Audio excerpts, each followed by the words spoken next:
Assalamualaikum warahmatullahi wabarakatuh. Kita melanjutkan tema 5 lagi, subtema 3 dengan muatan pelajaran bahasa Indonesia.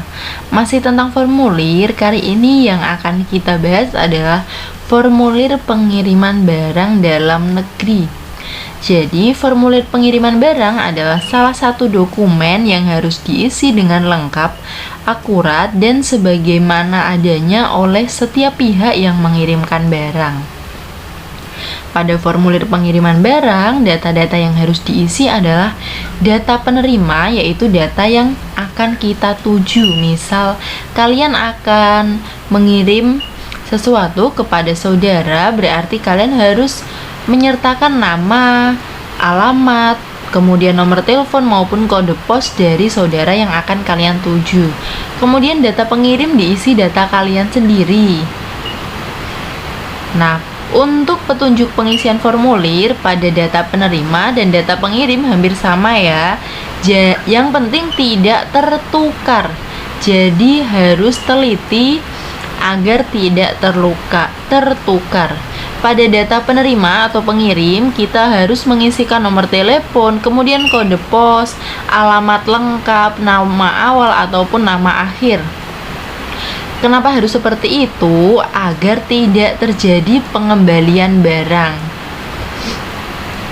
Jadi misal ketika kalian mengisi informasi atau mengisikan data penerima atau pengirim salah, itu bisa membuat barang kalian dikembalikan dan tidak jadi dikirimkan.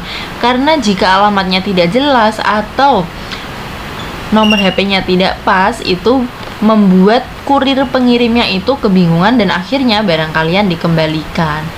Kemudian pada formulir pengiriman barang harus ada tanda tangan kalian dan juga tanda tangan petugas. Ini adalah contoh pengisian formulir pengiriman barang, jadi diisi menggunakan huruf kapital atau huruf besar. Untuk kode pos, kalian bisa mencari di internet. Nomor telepon sekali lagi jangan sampai salah. Begitu juga dengan alamat. Alamat harus detail menyertakan jalan, kemudian RT, RW, atau bisa juga ditambah nama gang dan juga nomor rumah. Nah, ini adalah contoh formulir dari pos. Biasanya ketika kita ke pos, kita bisa mengisi formulir dulu atau langsung menuju teller. Ini adalah nanti formulir yang akan kalian terima. Jadi kalian akan menerima bentuknya seperti ini.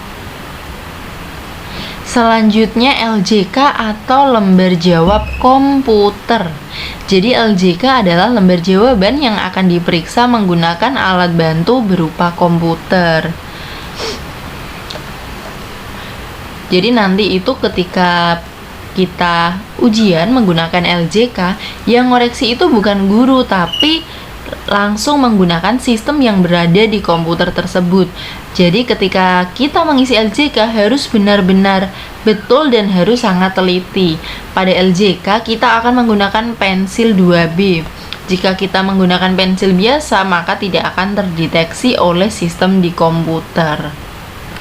LJK ini biasanya digunakan untuk ujian sekolah kelas 6, kelas 9 atau kelas 12. Kelas 12 itu SMA ya, atau bisa juga pada lomba.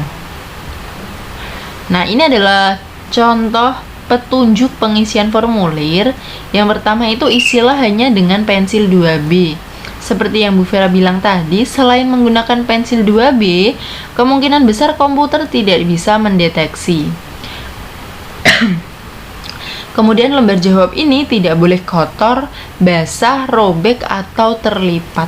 Jadi ketika mengisi harus ekstra hati-hati. Yang ketiga, jawablah dengan memberi tanda silang pada salah satu kotak. Pilih jawaban yang benar. Jadi kalian nanti akan disediakan kotak A, B, C, D. Kemudian kalian memilih salah satu jawaban yang benar dengan menyilang.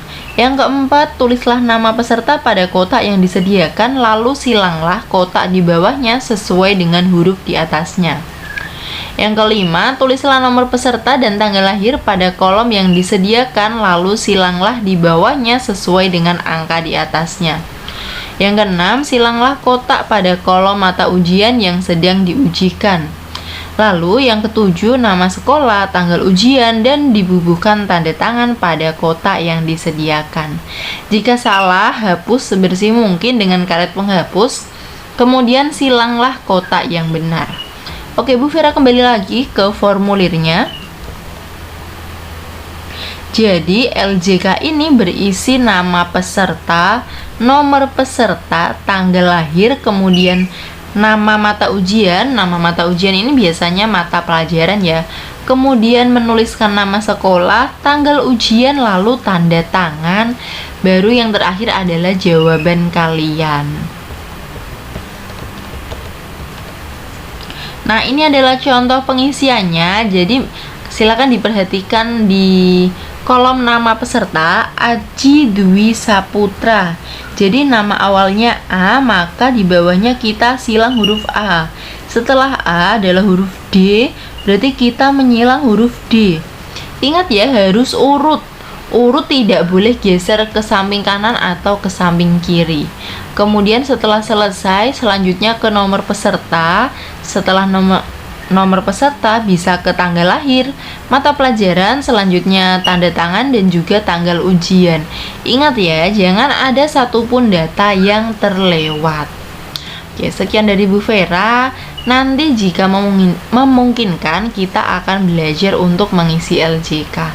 Semoga bermanfaat. Wassalamualaikum warahmatullahi wabarakatuh.